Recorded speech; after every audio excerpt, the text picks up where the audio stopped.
पाकिस्ताननं हिंदी चित्रपटसृष्टीतील नामांकित कपूर घराण्याची पेशावरमधील पिढीजात हवेली बरीच वर्ष सुरक्षितरित्या सांभाळली होती।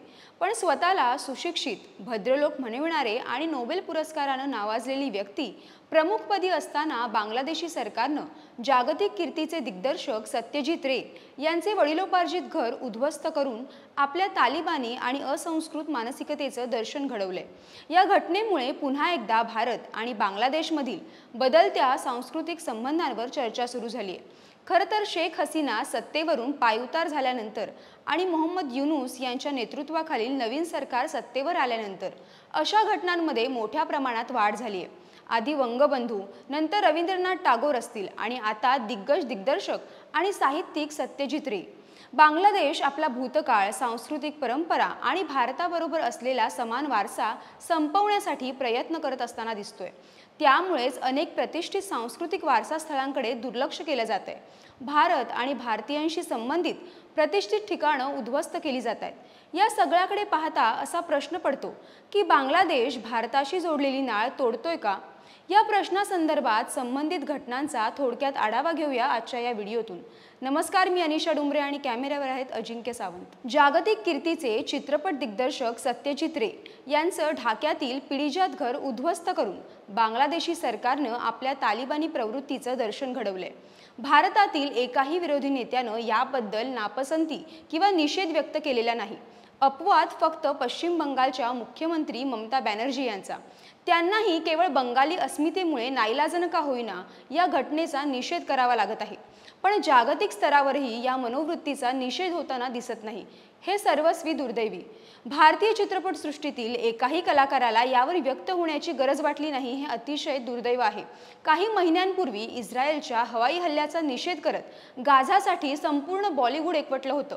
मात्र सत्यजित रेंसारख्या आंतरराष्ट्रीय ख्यातीच्या व्यक्तीच्या वारशाचं नुकसान होत असताना सगळे मूग गिळून गप्प आहेत। शेख हसीना यांच्या पलायनानंतर काही आंदोलकांनी बिजॉय सारणीवरील शेख मुजीबुर रहमान यांच्या सोन्याचा पुतळा खाली पाडला होता। शेख मुजीबुर रहमान हे केवळ शेख हसीना यांचे वडील नव्हते। बंगबंधू म्हणून ओळखले जाणारे रहमान हे बांगलादेशाला स्वातंत्र्य मिळवून देणारे क्रांतिकारक होते।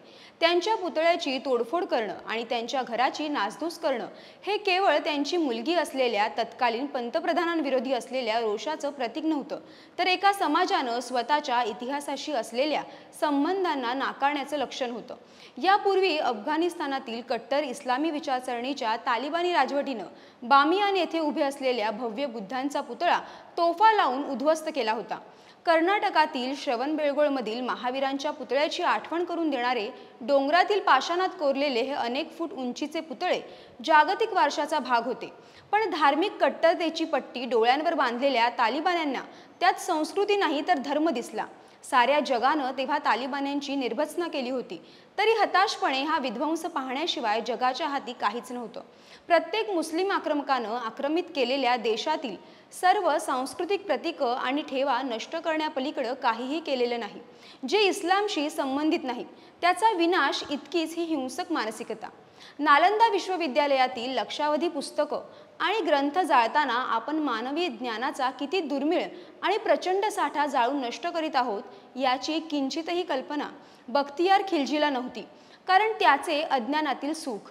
औरंगजेबानं निव्वळ धार्मिक कट्टरतेपायी हिंदूंची हजारो देवळं उद्ध्वस्त केली, तेव्हा त्याला या देवळांच्या बांधकामातील अजोड कलाकुसर आणि प्रमाणबद्ध सुंदर मूर्ती दिसल्या नाहीत, कारण हिंदू द्वेषानं त्याच्यातील ज्ञानव्यापी असो की अयोध्येतील बाबरी मशीद असो, ती मूळ हिंदूंच्या सुंदर कलाकृती नष्ट करूनच उभ्या राहिल्या होत्या।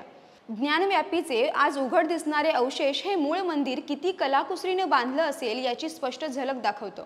सत्यजित रे यांचं घर पाडून त्या जागी अशी कोणती महत्त्वाची राष्ट्रीय इमारत उभी करायची होती का?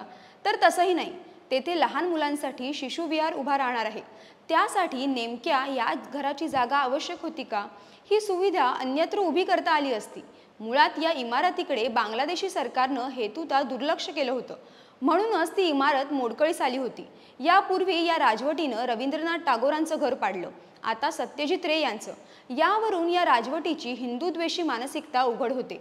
आधी आपल्याच देशाचे नागरिक असलेल्या हिंदूंवर अत्याचार करून आणि त्यांची कत्तल करून या बांगलादेशी शासकांचं मन भरलं नाही, त्यामुळे आता मूल हिंदूंच्या वास्तूंवर त्यांची वक्रदृष्टी वळली आहे। बांगलादेश सरकारचे प्रमुख मोहम्मद युनूस यांच्या नोबेल पुरस्काराचं पितळी या घटनेनं उघड पडले। नोबेल हा जागतिक स्तरावरील सर्वोच्च प्रतिष्ठेचा पुरस्कार, पण आपण या सन्मानासाठी लायक नाही हेच युनूस यांनी सिद्ध केले। कारण युनूस हे काही राजकीय किंवा क्रांतिकारक विचारसरणीचे नेते नव्हे, ते बुद्धिवादी वर्गात मोडतात। त्यामुळे ते संकुचित जातीयवादी विचारांनी भारावलेले नसावेत असे अपेक्षित होते।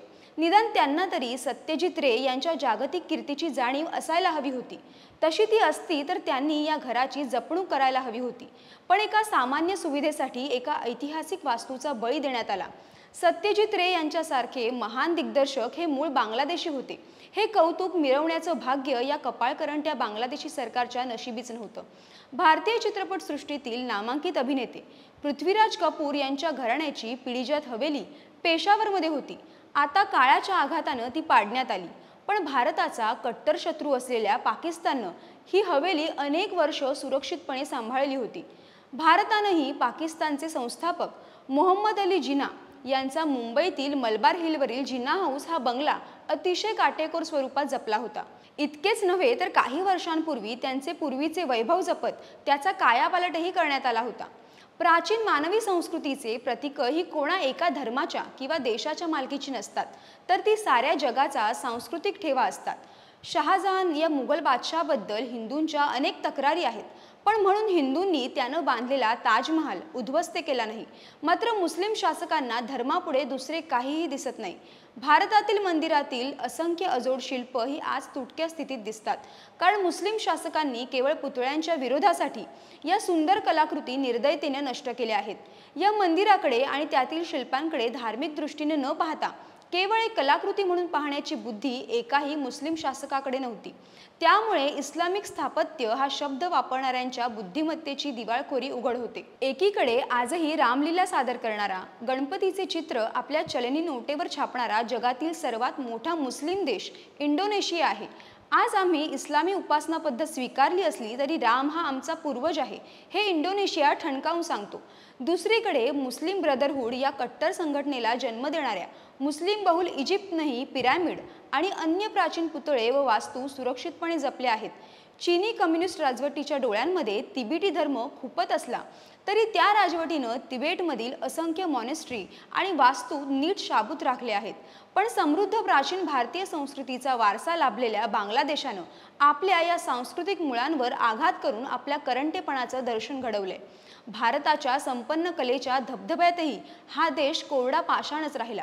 एकूणतः बांगलादेश आणि बांगलादेशातील राजकारणात इस्लामिक कट्टरतावाद इतका वाढलाय, जो भारताविरोधी कारवायांसाठी कारणीभूत असल्याचं दिसून येतंय। या संपूर्ण प्रकरणाविषयी तुम्हाला काय वाटतं? तुमच्या प्रतिक्रिया कमेंट करून नक्की कळवा।